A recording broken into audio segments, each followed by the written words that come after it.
राज्य सरकारची मुख्यमंत्री लाडकी बहीण योजनेवरून महायुतीमध्ये श्रेयवाद रंगलेला आहे। महायुतीमधील तिन्ही पक्षांमध्ये या योजनेचं श्रेय घेण्यासाठी चढाओढ सुरू असल्याचं सध्या दिसतंय। अजित पवारांच्या लाडकी बहीण योजनेच्या जाहिरातीनंतर आता बारामतीत फडणवीसांचे देखील बॅनर झळकलेत। पाहूयात। 1500 रुपयाची जॉइंट एफडी, हे पैसे कुठून आले? अजितदादांनी दिले। लाडकी बहीण योजना ही तिन्ही पक्षाच्या सरकारने आणली। लाडकिया बहिणीची ओढाताण चालू आहे, पण तिचं मन, तिचं खरं प्रेम विरोधी पक्षावर आहे। लाडकी बहीण योजनेवरून महायुतीत श्रेयवादाची लढाई सुरू झाली आहे। राष्ट्रवादी अजित पवार गटाच्या जाहिरातीनंतर महायुतीत नाराजीचा सूर पाहायला मिळतोय। अजितदादांच्या जाहिरातीनंतर देवेंद्र फडणवीसांच्या समर्थकांनी सुद्धा बारामतीत बॅनरबाजी केली आहे। त्यामुळे लाडकी बहीण योजनेच्या श्रेयावरून महायुतीत खटके उडायला सुरुवात झाली आहे का, असा प्रश्न सध्या उपस्थित होतोय। बघा, लाडकी बहीण योजना ही तिन्ही पक्षाच्या सरकारने आणली। माननीय मुख्यमंत्र्यांनी त्याच्यात पुढाकार घेतला। कुठल्याही सरकारमध्ये कुठली योजना आली तरी मुख्यमंत्र्यांना श्रेय त्याचं असतं आणि तिन्ही पक्ष आपापल्या प्रमाणे त्याचा प्रचार करतायत। पण लाडक्या बहीण योजनेचं खरं श्रेय जर कोणाला असेल तर आमच्या बहिणींना आहे की ज्यांच्याकरता ही योजना आम्ही त्या ठिकाणी आणली। मुख्यमंत्री माझी लाडकी बहीण योजना नाव योजनेचं तेच आहे, नाव कधी बदलू शकतात। पण त्यांनी मुख्यमंत्री गाळून टाकला। आता कार्यकर्ते काय करत असतील काही तर त्याच्यामध्ये एवढं, हे छोट्या गोष्टी आहेत ना, माझ्यासाठी छोट्या गोष्टी आहेत। मला श्रेयवाद क्रेडिट हे कधी मी घेत नाही, मी काम करत राहतो। लाडकिया बहिणीची ओढाताण चालू आहे। तिला 3 भाऊ ओढायला लागलेले आहेत, पण तिचं मन, तिचं खरं प्रेम लाडकी बहीण म्हणून विरोधी पक्षावर आहे। तिला मनापासून वाटते की कधी हे जात आहेत आणि आमचा लाडका भाऊ सत्तेवर येतोय, याची वाट महाराष्ट्रातल्या बहिणी बघतायत। कारण ही बाकीच्या सगळ्या गोष्टी पैसे देऊन तुम्ही खरेदी करू शकत नाही। भांडणं वगैरे काही नाही, असं म्हटलं तर भांडणं आहेत, पण भांडणं कुठे नाहीत। प्रत्येक घरामध्ये लहान सहान भांडणं असतात, परंतु शेवटी एकत्र राहतातच ना सगळे। त्याच्यामुळे ती काही चिंता करण्याची काही कारण नाही। भांडणं इकडे आहेत, भांडणं तिकडेही आहेत, भांडणं सगळीकडे असतात, परंतु शेवटी ठरलं एकत्र राहायचं की त्या कुटुंबामध्ये एकत्र राहतोच आपण।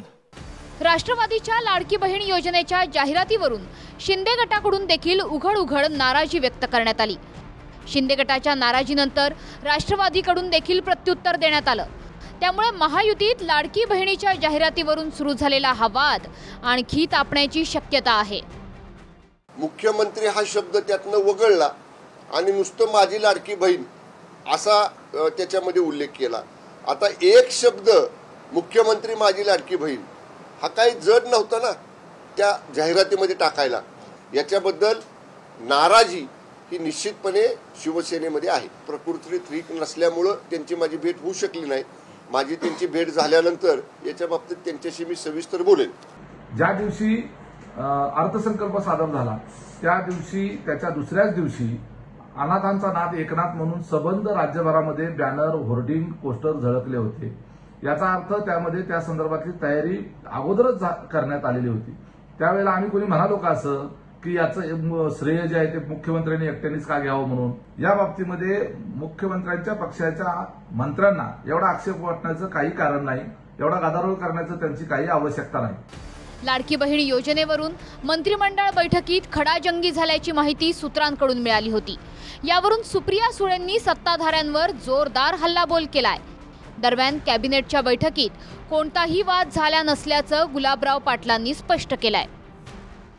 हे फक्त एकच लक्ष विधानसभावरच डोळ्यावर ठेवून त्यांनी लाडकी बहीण, मुख्यमंत्री लाडकी बहीण योजना काढलेली आहे। दुर्दैव आहे हा। मला विचाराल तर भाऊ बहिणीच्या नात्याचा अपमान आहे हे जे आत्ता कालची जी कृती झालेली आहे कॅबिनेटमध्ये, त्या कृतीबद्दल मी बोलते, योजनेबद्दल नाही। मी कृती जी कॅबिनेटमध्ये कृती झाली ती न शोभणारी आणि त्या नात्याचा अपमान आहे। हे सगळं खोटं आहे। ह्या ज्याप्रमाणे मागच्या काळात निगेटिव्हमध्ये लोकसभेच्या निवडणुकीमध्ये प्रचार प्रसार झाला. मी त्या कॅबिनेटमध्ये होतो. काही विषय झालेला नाही. अजितदादा आजारी असल्याचं 2 दिवस पूर्वी तुमच्याच TV ने दाखवलं आणि आता अजितदादावर नाराज आहे, मंत्री पळून गेलेले आहे. काही अफवा फैलावायच्या, पण या अफवांना आता आम्ही बळी पडणार नाही, जनताही बळी पडणार नाही. लाडकी बहीण त्यांना शुद्धीवर आणल्याशिवाय राहणार नाही.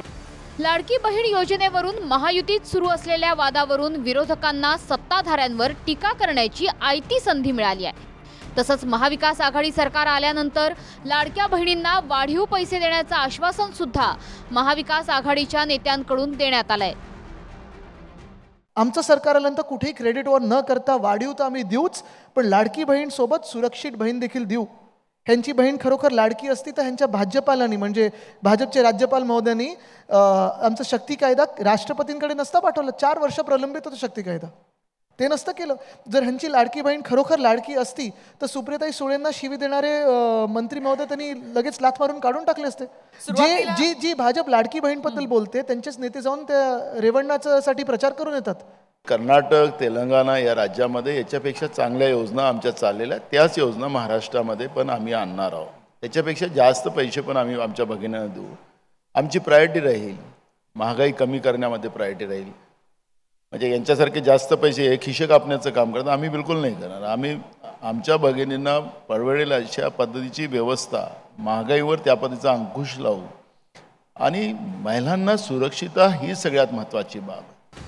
लाडकी बहीण योजनेवरून महाराष्ट्रात चांगलंच राजकारण तापलंय. एकीकडे लाडक्या बहीण योजनेवरून महायुतीत श्रेयवादाची लढाई सुरू आहे, तर दुसरीकडे विरोधकांनी याचाच फायदा घेत सत्ताधाऱ्यांना कोंडीत पकडत त्यांच्यावर जोरदार हल्लाबोल केलाय. Bureau report, TV9 Marathi.